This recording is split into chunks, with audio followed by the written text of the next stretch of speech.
ওম শান্তি। আজকে ২৬শে মার্চ ২০২৬ আমরা শুনছি সাকার বাংলা মুরলী আজকের মহাবাক্য। এই মহাবাক্যে বাবা বলেছেন, মিষ্টি বাচ্চারা, সঙ্গদোষ থেকে নিজেকে বাঁচিয়ে ঈশ্বরীয় পঠন পাঠনের ওপরে সম্পূর্ণ মনোযোগ দাও, তাহলে কোনো ঝড় ঝঞ্ঝা আসতে পারবে না। বাবা এই সময় আমাদের আজকের এই শিক্ষাতে পড়াশোনার উপরে অনেক বেশি গুরুত্ব বাবা আমাদেরকে দিতে বলেছেন। কারণ যদি আমরা পড়াশোনাতে গুরুত্ব দেই, তাহলে আমাদের সঙ্গদোষ থেকে আমরা রক্ষা করতে পারব। কারণ এতে মায়ারও কোনো দোষ নেই। কারণ সঙ্গদোষে আমার বরবাদ হবে, সঙ্গদোষে আমার অধঃপতন হবে। এই অধঃপতন এবং বরবাদ থেকে যদি আমি নিজেকে মুক্ত করতে রাখতে চাই, নিজেকে উন্নত করতে চাই, তাহলে পড়াশোনাতে আমার খুবই মনোযোগ দিতে হবে। আর কোনো ঝঞ্ঝা বিপদ কিছুই আসবে না।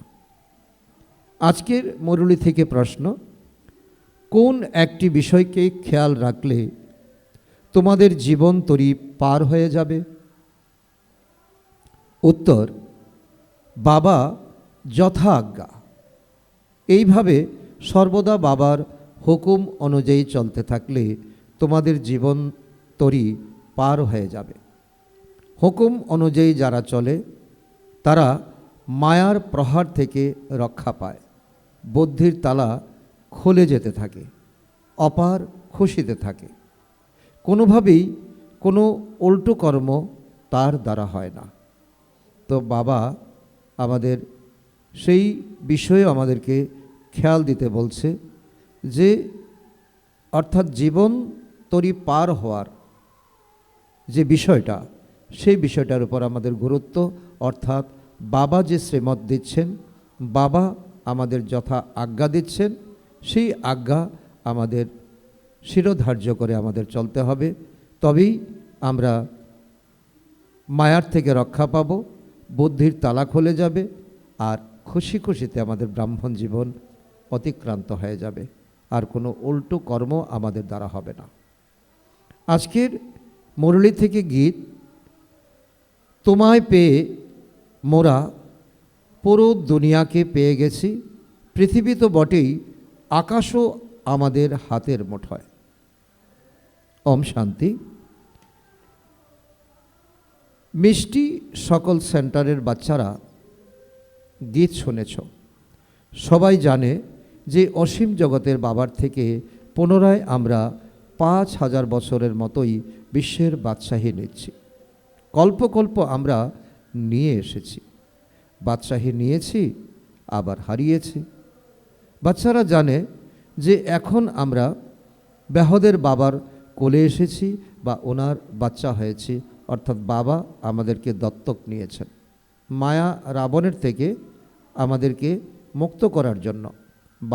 বাবা আমাদের নিজের কোলে তুলে নিয়েছেন, এটা তো সত্যই। ঘরে বসে বসে বাচ্চারা পুরুষার্থ করে বেহদের বাবার থেকে উচ্চ পদ পাওয়ার জন্য পড়াশোনা চলছে। এই সময় বাবা গুপ্ত, আমরা বাচ্চারা গুপ্ত, আর বাবার পড়াশোনাও গুপ্ত। তোমরা বাচ্চারা জানো যে জ্ঞানের সাগর, পতিত পাবন, সকলের সদ্গতি দাতা শিব বাবাই আমাদের বাবাও, টিচারও, সদ্গুরুও। 3 in 1, তিন সম্পর্ক বাবার সঙ্গে আমাদের একেবারে অবিচ্ছেদ্য রয়েছে। তার থেকে আমরা অবিনাশী উত্তরাধিকার পাই, নইলে তার জন্য কতখানি পুরুষার্থ করা উচিত। অবিনাশী উত্তরাধিকার 21 জন্মের জন্য প্রালব্ধ, তো কত বড় আমাদের এখন মনোযোগ দিতে হবে উঁচু পদ প্রাপ্ত করবার জন্য। বাবা বলছে যে প্রজা হওয়া কোনো কঠিন ব্যাপার নয়, সাধারণ ব্যাপার, কিন্তু রাজা মহারাজা হওয়া বা রাজ পরিবারের সদস্য হওয়া, তো তার জন্য তোমাদের মেহনত করতে হবে। অজ্ঞানকালেও যখন স্কুলে পড়তে, তো নম্বর অনুযায়ী মার্কসের আধারে পাশ করে নিজের পড়াশোনা অনুযায়ী। অজ্ঞানকালেও যতটুকু তুমি পড়াশোনা করেছ, যতটুকু তুমি পরীক্ষাপত্রে উত্তর দিয়েছ, সেই অনুসারে তুমি নাম্বার পাবে। সেখানে এমন তো কেউ বলবে না যে মায়া আমাদের বিঘ্ন সৃষ্টি করে বা ঝড় ঝাপটা আসে। ঠিক মতো পড়াশোনা না করলে কি করে? কুসঙ্গে পড়ে যায়। লৌকিক জীবনেও তো evil brain is the Devil's workshop, আমরা শুনে এসেছি, বলে এসেছি। তো অলস মস্তিষ্ক শয়তানের কারখানা। পড়াশোনা না করলে তো কুসঙ্গে পড়ে যাবে, অথবা খেলাধুলায় বেশি মন হলে পড়ায় মন হবে না, তখন পাশ করতে পারবে না। একে কখনোই মায়ার ঝড় তো বলা যাবে না। মায়া মানে কি? মায়া আমার খামখেয়ালি, অর্থাৎ আমি যদি খামখেয়ালি করি তো এতে মায়ার কোনো দোষ নেই। আচরণ ঠিক না হলে টিচারও সার্টিফিকেট লিখে দেয়। কি লিখে দেয়? এর আচরণ ঠিক নয়। গুড সার্টিফিকেট দেয় না, কুসঙ্গে পড়ে খারাপ হয়েছে। এতে মায়া রাবণকে তো কোনো দোষী করা চলবে না। বড় বড় মানুষের ছেলে মেয়েদের মধ্যেও কেউ কেউ খুব ভালো হয়, আবার কেউ কেউ পানাসক্ত হয়ে যায়, অর্থাৎ নেশায় আসক্ত হয়ে যায়, পানে আসক্ত হয়ে যায়, তো বিভিন্ন প্রকারের তো মদ্যপ প্রবৃত্তির হয়ে যায়। খারাপ পথে চলে গেলে তো বাবা মাও বলে সে তো আমার কুপুত্র। আর ভালো সুনাম অর্জন করলে তখন কি বলে? নিজের বুকে হাত দিয়ে বলে যে সে আমার ছেলে। তো ওই পড়াশোনাতে তো অনেক প্রকারের সাবজেক্ট, এখানে তো এক প্রকারের পড়া। সেখানে মানুষ পড়ায়, এখানে বাচ্চারা জানে আমাদের কে পড়ান? আমাদের স্বয়ং ভগবান এসে পড়ান। আমরা ভালোভাবে পড়াশোনা করলে আমরা বিশ্বের মালিক হতে পারবো। বাবা আমাদের এই সময় আমাদের এইম অবজেক্ট নির্ধারণ করে দিয়েছেন। বাচ্চা তো অনেক, তার মধ্যে কেউ কেউ পড়তেই পারে না সঙ্গদোষের কারণে। এটাও বাবা বলছে যে সঙ্গদোষ একটা বড় দোষ, এটা একটা বড় সংস্কার। একে মায়ার ঝড় কেন বলবে? কারণ তোমার তো বুদ্ধিমত্তা আছে। জন্মের সময় তোমার উইজডম, ফ্রিডম ভগবান দিয়েছেন তোমার আত্মার মধ্যে। কারণ এই উইজডম আর ফ্রিডমকে তুমি কাজে লাগিয়ে, বিবেক এবং স্বাধীনতাকে কাজে লাগিয়ে, বুদ্ধিকে কাজে লাগিয়ে তুমি তোমার জীবনকে তুমি দাঁড় করাবে, উন্নত করাবে। তুমি কেন সঙ্গদোষে যাবে? না পড়তে পারলে নিজের বাড়িতে ফিরে যায়। তো এইসব তো ড্রামা অনুসারে প্রথম ভাট্টিতে পড়ারই ছিল। সেই জন্য তো বাবা বলছে যে প্রথম যজ্ঞের সূচনাতে ভাট্টি হয়েছিল, সেই ভাট্টি থেকেও অনেকে বিতাড়িত হয়ে গিয়েছিল। পড়াশোনা করতে পারে না, যোগে মনোযোগ নেই, শ্রীমতে চলতে পারে না, তখন অটোমেটিক বাবার হাত ছেড়ে দিয়েছে। তো যারা এসে শরণ নিয়েছিল, কাউকে স্বামী মারধর করত, এত অত্যাচার করত যে বিরক্ত হয়ে সে বৈরাগ্য তার এসে গিয়েছিল, তো বাড়িতে টিকতে পারছিল না। আবার কেউ কেউ এখানে এসেও আবার চলে গেছে, না পড়তে পেরে চাকরি বাকরি অথবা বিয়ে শাদী করে নেয়। তো এটা তো একটা বাহানা যে মায়ার তুফানের কারণে পড়াশোনা করতে পারলো না।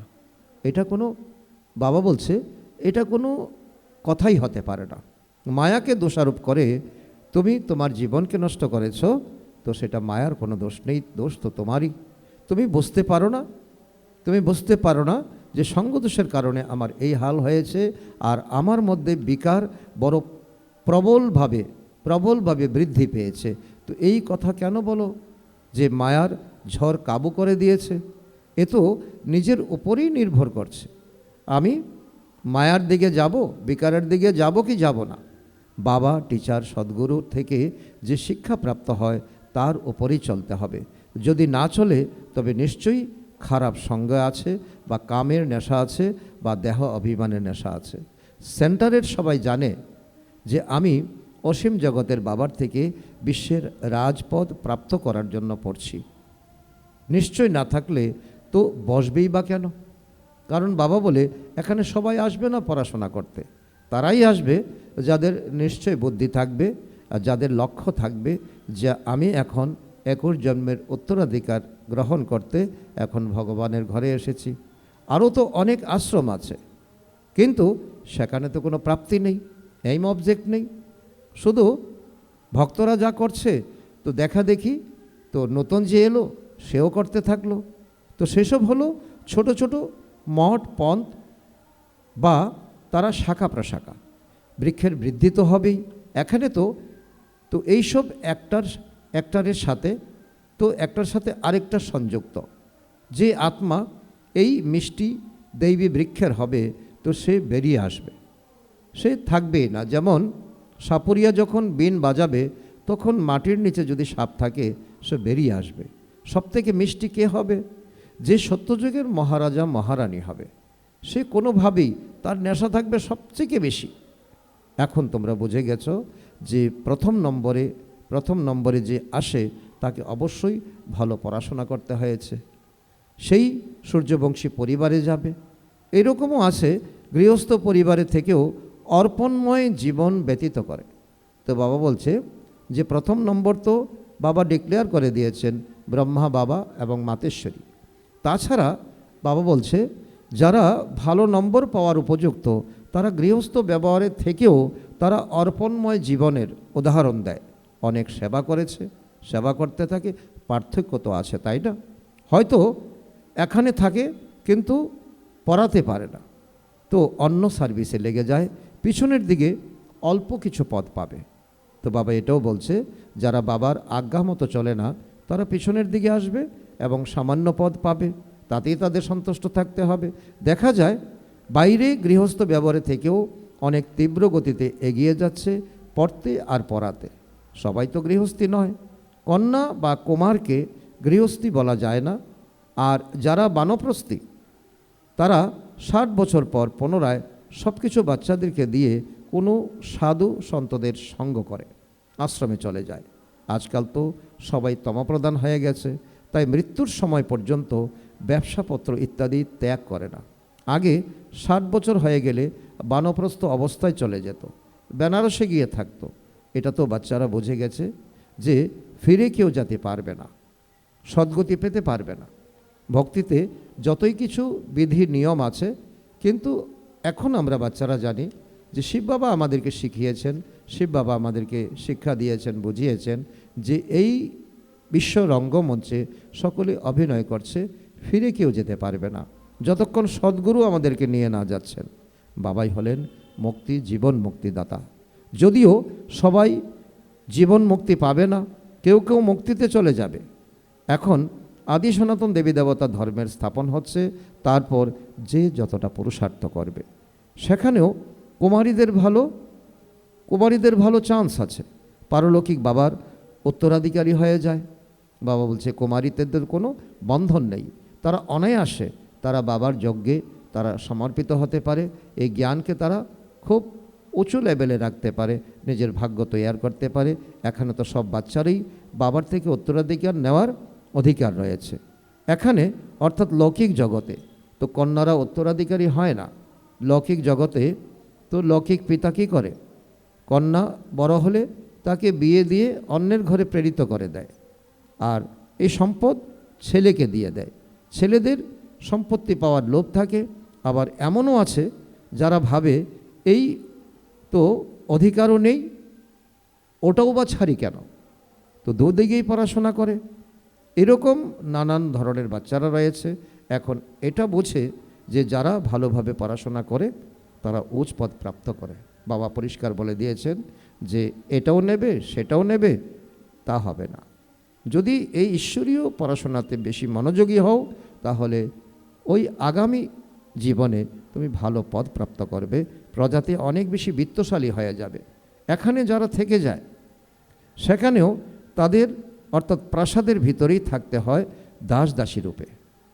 বাবা বলছে যে এখানেও কোনো রকম যারা তো অল্প পুরুষার্থ করে কিন্তু বাবার ঘরে তো জান লাগিয়ে থেকে যায়, সেবা করে, তারও শতযুগে তো রাজমহলের ভিতরে তো চাকর বাকরের দাস দাসীর পদ তো প্রাপ্ত করে তারা সন্তুষ্ট থাকে। তারপর ত্রেতার অন্তিমে কি হয়, 3, 4, 5 জন্ম হয়তো রাজত্ব করতে পারবে, ভালো পদ পাবে। তাদের মধ্যে তো সেই শাহুকার ভালো যাদের শতযুগ থেকে শুরু করে তাদের শাহুকারই কায়েম থাকে। সেই জন্য বাবা বলছে এখন রাজত্ব স্থাপন হচ্ছে, তুমি এখন ডিসাইড করো তুমি কি ছোট্ট পদ পেয়ে সন্তুষ্ট থাকবে, না প্রথম থেকে তুমি ভালো উঁচু পদ তুমি প্রাপ্ত করার পুরুষার্থ করবে। গৃহস্থ ব্যবহারে থেকে তাহলে শাহকারী পদ নেবে না কেন? চেষ্টা করে যাতে রাজার পদ প্রাপ্ত করা যায়। কিন্তু যদি পদস্খলন হয় তবে প্রজাতে যাওয়ার জন্য অত্যন্ত ভালো পুরুষার্থ করা উচিত। এখানে যারা থাকে তাদের থেকে বাইরের যারা রয়েছে তারা অনেক উঁচু পদ পেতে পারে। সমস্ত কিছুই পুরুষার্থের উপর নির্ভর করছে। পুরুষার্থ লুকিয়ে থাকে না। প্রজার মধ্যে যে অনেক বড় বড় শাহুকার বিত্তবান হবে তারাও লুকিয়ে থাকতে পারবে না। এমন নয় যারা বাইরের রয়েছে তারা নিচু পদ পাবে। বাবা বলছে যারা মধুবনে তারা আছে তারা উঁচু পদ পাবে, যারা গৃহস্থ ব্যবহারে আছে তারা ছোট পদ পাবে, এমন নয়। অনেক পরে রাজত্ব পাওয়া ভালো নাকি প্রথম থেকেই প্রজাতে উঁচু পদ পাওয়া ভালো, এটাও বাবা বাচ্চাদের উপর ছেড়ে দিয়েছে, তোমরাই এখন বিবেচনা করো। তো গৃহস্থে যারা রয়েছে মায়ার তুফান তাদের কাছে এত আসে না। এখানে যারা থাকে তাদের কাছে অনেক অনেক তুফান আসে। সাহস সঞ্চয় করে সে শিব বাবার শরণে বসতে চায়, কিন্তু সঙ্গদোষে পরে গিয়ে পড়াশোনা করে না, পরে সব বুঝতে পেরে যাবে। অন্তিম সময়ে সবাইকে বাবা সাক্ষাৎকার করাবে। সাক্ষাৎকার হবে কে কোন পদ পাবে। সকলে পড়াশোনা করে নম্বর অনুসারে। কেউ তো সেন্টারকে নিজেই চালায়। কোথাও তো সেন্টার যারা চালায় তাদের থেকে অনেক এগিয়ে যায়।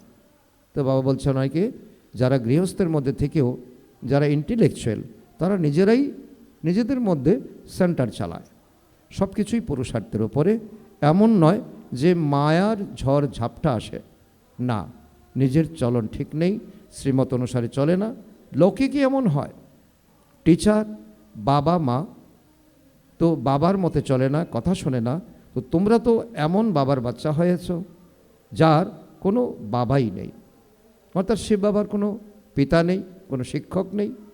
তো বাইরের দুনিয়ায় তো অনেকেই তো খুব বিদেশেও যেতে হয়। কোনো বাচ্চা এমন সঙ্গদোষে পড়ে যায় যে পাস করতে পারে না। অনেকের আবার লোভ থাকে, কারো মধ্যে ক্রোধ, কারো মধ্যে চুরি করার অভ্যাস, শেষ পর্যন্ত জানতেই পারা যায় অমুকে তো এই আচরণের কারণে বাবার হাত ছেড়ে চলে গেছে। বোঝা যায় যে শূদ্র কোলের হয়ে গেছে, তাদেরকে তখন আর ব্রাহ্মণ বলা যাবে না। তখন গিয়ে তারা শূদ্র হয়ে যায়, পড়াশোনা ছেড়ে দেয়। এতটুকু যদি জ্ঞান শোনে তবে প্রজাতে এসে যাবে। সৃষ্টিরূপী বৃক্ষ অনেক বড়, কোথা থেকে যে বেরিয়ে এসেছে, দেবী দেবতা ধর্মের ছিল, অন্য ধর্মে কনভার্ট হয়ে গেছে, তারাই এখন বেরিয়ে আসবে। অনেকে আসবে, সবাই অবাক হয়ে যাবে। অন্য ধর্মের লোকেরা মুক্তির বর্ষা তো নিতে পারে, তাই না? এখানে তো কোনো ধর্মের লোকই আসতে পারে, যে কোনো ধর্মের লোক আসতে পারে। নিজের ঘরানাতে উচ্চ পদ পেতে চাইলে তারাও এখানে থেকে লক্ষ্য নিয়ে যাবে। তো বাবা বলছে যে ইব্রাহিম, ক্রাইস্ট, বুদ্ধ, তো ওদের আত্মা অন্তিম সময়ে এখানে আসবে, এসে ওনাদের লক্ষ্য অর্থাৎ দ্বাপর যুগের শুরুতে তারা যে একেবারে শক্তিশালী আত্মা হয়ে আসবে, তো তার জন্য অন্তিম সময়ে পিতা পরমাত্মার থেকে শক্তি নিয়ে যাবে। বাবা তোমাদেরকে সাক্ষাৎকার করিয়েছেন, তারাও এখানে এসে লক্ষ্য নিয়ে যাবে। এমন নয় যে এখানে থেকেই লক্ষ্যতে টিকে থাকতে পারবে। যে কোনো ধর্মের লোকেরা এখানে এসে লক্ষ্যে পৌঁছতে পারবে। লক্ষ্য এটাই, বাবাকে স্মরণ করো। অন্তিম সময়ে তারা অল্প সময়ের জন্য করবে, অনেক বেশি শক্তি তারা আহরণ করবে। শান্তিধামকে স্মরণ করলে নিজের ধর্মে উচ্চ পদ প্রাপ্ত করতে পারবে। তারা জীবন মুক্তি তো পাবে না, তারা আসবে এখানে, তাদের মন বসবে না। সত্যি মন তাদেরই এখানে বসবে যারা এখানকার হবে। বাবা বলছে যে এই দেবী দেবতা কুলের আত্মারা যাদের এখানে মন বসবে তারা হলো দেবী দেবতা কুলের আত্মা। আর অন্য আত্মারা এখানে এসে বসবে, কিন্তু তাদের মন এখানে সেখানে পিছনে সামনে ঘুরতে থাকবে। পরে তো আত্মারা সবাই তাদের প্রকৃত পিতাকে জেনে যাবে।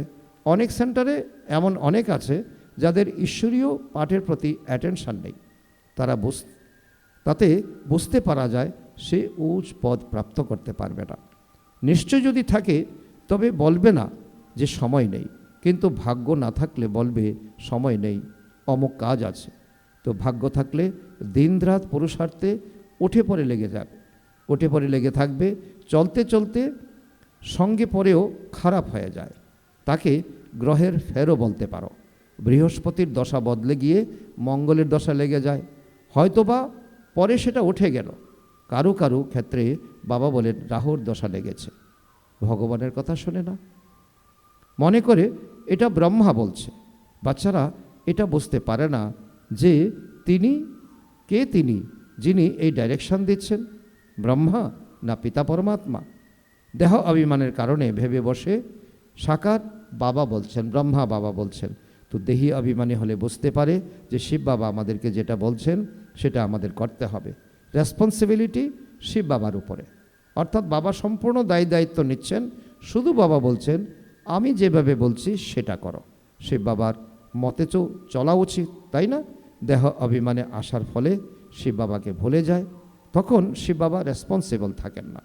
তার অর্ডার তো শিরোধার্য করা উচিত, তাই না? কিন্তু বুঝতে পারে না যে কে বোঝাচ্ছেন। তাও তো তিনি কোনো অর্ডার করেন না, কেবল বলেন আমি তোমাদেরকে শ্রীমত প্রদান করি আর তোমরা আমাকে স্মরণ করো। এক তো আমাকে স্মরণ করো, আর আমি যে জ্ঞান শুনিয়ে থাকি সেগুলো নিজে ধারণা করে অন্যদেরকে ধারণা করাও। বেশ, তো এইটুকু কাজই করো। আচ্ছা, বাবা যথা আজ্ঞা। যদি প্রকৃত বাচ্চা হয় তখন সে বলবে বাবা তো আপনি যা বলেন যথা আজ্ঞা। যেমন আগেকার দিনে তো রাজাদের কথা শুনে তো সিপাহীরা কি বলতো, যথা আজ্ঞা মহারাজ। প্রজারাও বলতো যথা আজ্ঞা মহারাজ। ঠিক সেইভাবে এই সময় বাবার আজ্ঞাকে আমরা যথা আজ্ঞা বলে আমাদের এই আধ্যাত্মিক জীবনকে এগিয়ে নিয়ে যেতে হবে। রাজাদের সামনে যারা থাকে তারা এইভাবে বলে যথা আজ্ঞা। সেই রাজারা হুকুম করতেন। তো এই হলো শিব বাবার হুকুম। শিব বাবা রাজা নয়, কিন্তু শিব বাবার হুকুম অর্থাৎ আদেশ বারে বারে বলা উচিত, যথা আজ্ঞা শিব বাবা, যথা আজ্ঞা। তাহলে তোমাদের মনে খুশিও থাকবে, মনে করবে যে শিব বাবা হুকুম করছে। শিব বাবার স্মরণ করলে বুদ্ধির তালাও খুলে যাবে।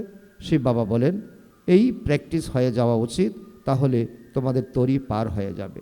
কিন্তু এটাই হলো ডিফিকাল্টি, বারে বারেই ভুলে যায়। তোমরা কেন বলো যে মায়া ভুলিয়ে দেয়? আমরা ভুলে যাই, তাই তো উল্টো কাজকর্ম করতে থাকি। অনেক কন্যাই এমন আছে, জ্ঞান তো ভালোই শোনায়, কিন্তু যোগ কম হয়, যার দ্বারা বিকর্ম বিনাশ হয়। এইরকম অনেক ভালো বাচ্চা রয়েছে, তাদের যোগ একেবারে নেই। আচরণের দ্বারা বুঝতে পারা যায় যে যোগে থাকে না, পাপ থেকে যায় আর ভুগতে হয়। এতে মায়ার অর্থাৎ তুফানের তো কোনো কথাই নেই, এটা তো নিজেরই দোষ। ভাববে আমার দ্বারা কোনো ভুল হয়েছে, আমি শ্রীমতে চলি না। এখানে তোমরা এসেছো রাজযোগ শিখতে, এখানে প্রজাযোগ শেখানো হয় না। মাতা পিতা তো আছে নেই, তাদেরকে ফলো করো, তাহলে সিংহাসনে বসতে পারবে। এটা তো তাদের জন্য নিশ্চিত যে তারাই লক্ষ্মীনারায়ণ হবেন। বাবা বলে দিয়েছেন যে এখানে যে ত্যাগ তপস্যা করছেন ব্রহ্মা বাবা এবং মাম্মা, তারাই তাদের পদ নিশ্চিত, তারা তো নারায়ণ এবং লক্ষ্মী হবেন। অতএব ফলো ফাদার মাদার। অন্য ধর্মের লোকেরা ফাদার মাদারকে ফলো করে না, তারা তো ফাদারকেই মানে। এখানে তো উভয়ই আছেন, গড তো হলেন ক্রিয়েটার। মাদারের বিষয়টি রহস্যযুক্ত। মা বাবা পড়াতে থাকেন, তো তারা বোঝাতে থাকেন যে এটা করো না ওটা করো। টিচার কোনো শাস্তি দিলে সেটা স্কুলের মধ্যেই তো দেবেন, তাই না? বাচ্চারা কি তখন বলবে যে আমাকে অপমান করা হয়েছে? বাবা তো তার 5-6টি সন্তানের সামনে থাপ্পড় মারেন, তাতে কি কেউ বলবে যে 5-6 জন বাচ্চার সামনে আমাকে কেন মারলো? বলবে না। এখানে তো বাচ্চাদেরকে শিক্ষা প্রদান করা হয়, তাও তারা চলতে পারে না। বাবা কখনো কাউকে থাপ্পড় মারে না, কিন্তু বাবা কথার দ্বারা বাবা ইশারা দিয়ে দেয় তোমাদের এটা করা উচিত, এটা করা উচিত নয়। তাও বাচ্চারা বাবার কথা ইশারা বুঝতে পারে না। তা যদি করতে না পারো তবে বাড়িতে থাকো আর পুরুষার্থ করো। এখানে বসে যদি ডিসসার্ভিস করো তবে যেটুকু করেছো তো সেটাও শেষ হয়ে যাবে। পড়তে না চাইলে ছেড়ে দাও যে আমি চলতে পারছি না। গ্লানি কেন করবে? অনেক অনেক বাচ্চা রয়েছে, কেউ পড়বে কেউ ছেড়ে দেবে, প্রত্যেককে তার পড়াশোনাতেই লেগে থাকতে হবে। বাবা বলেন একে অপরের থেকে সেবা নেবে না, কোনো অহংকার যেন চলে না আসে। অন্যদের থেকে কাছ থেকে সেবা নেওয়া সেটা হলো দেহ অহংকার। বাবাকে তো বোঝাতেই হবে। এখন করো না করো সেটা বাচ্চাদের ওপর বাবা ছেড়ে দিয়েছেন। নইলে যখন ট্রিব্যুনাল বসবে তখন বলবে তো এইসব নিয়মকানুন আমি তো জানতাম না। সেজন্য বাবা বাচ্চাদেরকে বুঝিয়ে দেন, তারপর সাক্ষাৎকার করিয়ে সাজা দেবেন। প্রুফ ছাড়া কি কখনো সাজা দেওয়া যায়? কখনো না। বাবা তো ভালোভাবেই বোঝান, যেমন কল্পপূর্বে বুঝিয়েছিলেন। এরপর প্রত্যেকের ভাগ্যে যা আছে, কেউ কেউ সার্ভিস করে নিজের জীবনকে হিরে তুল্য বানায়, কেউ আবার নিজের ভাগ্যকে গণ্ডি লাগিয়ে দেয়। কেউ নিজের জীবনকে একেবারে গণ্ডি লাগিয়ে দেয়, তখন মায়ার খপ্পর থেকে সে আর বেরোতেই পারে না। আচ্ছা, মিষ্টি মিষ্টি হারানিধি বাচ্চাদের প্রতি মাতা পিতা বাপদাদার স্মরণের স্নেহসমন আর সুপ্রভাত। আত্মাদের পিতা তার আত্মারূপী বাচ্চাদের জানাচ্ছেন নমস্কার। আমরা আত্মারূপী সন্তানরা আমাদের মাতা পিতা বাপদাদাকে জানাই স্মরণের স্নেহসমন, সুপ্রভাত ও নমস্কার। ধন্যবাদ বাবা, ধন্যবাদ। আজকের মুরলী থেকে ধারণার জন্য মুখ্যসার 1 নম্বর, বাবা টিচার সদ্গুরুর দ্বারা যে শিক্ষা প্রাপ্ত হয় তার উপরে চলতে হবে। মায়াকে দোষ না দিয়ে নিজের ঘাটতিগুলিকে যাচ করে সেগুলিকে বের করে দিতে হবে। নাম্বার 2, অহংকারকে ত্যাগ করে নিজের পড়াশোনাতে আনন্দে ডুবে থাকতে হবে। কখনোই অন্যদের থেকে সেবা নেবে না। সঙ্গ দোষের থেকে নিজেকে অত্যন্ত সতর্কতার সাথে বাঁচিয়ে চলতে হবে। আজকে বাপদাদার মধুর বরদান আমাদের বাচ্চাদের প্রতি, সংকল্পের ইশারার দ্বারা সমস্ত কারবার চালিয়ে সদা লাইটের তাজধারী ভব। যে বাচ্চা সদা লাইট থাকে তার সংকল্প বা সময় কখনোই ব্যর্থ হয় না। সেই সংকল্প ওঠে যা ঘটবে। যেমন বলার কারণে কথা স্পষ্ট হয়, তেমনি সংকল্পের দ্বারা সমস্ত কারবার চলতে থাকে। যখন এমন বিধি আপন করে নেবে তখন সাকার বতন সূক্ষ্ম বতন হয়ে যাবে। এর জন্য সাইলেন্সের শক্তি ধারণ করো আর লাইটের মুকুটধারী হয়ে থাকো। আজকের স্লোগান, এই দুঃখধাম থেকে নিজেদের পৃথক করে নাও, তাহলে কখনোই দুঃখের ঢেউ আসতে পারবে না। আজকের অব্যক্ত ইশারা, নিশ্চয়ের ফাউন্ডেশনকে মজবুত করে সদা নির্ভয় আর নিশ্চিন্ত থাকো। এর অন্তর্গত বাবা বলেছেন, গাড়ির ব্যাটারি যখন কমে যায় তখন গাড়ি নিজে থেকেই চলতে পারে না, অন্য কাউকে দিয়ে সামান্য ধাক্কা দেওয়া হয়। তেমনি যে আত্মার প্রতি তোমাদের বিশ্বাস থাকবে আর মনে করবে যে এর দ্বারা আমরা সাহায্য পেতে পারি, তখন তার থেকে সামান্য সহযোগ নিয়ে তোমাদের এগিয়ে যাওয়া উচিত। দুর্বলতার কথা বেশি চিন্তা করো না, তাহলেই খুশিতে এগিয়ে যেতে থাকবে। আচ্ছা, ওম শান্তি, ওম শান্তি।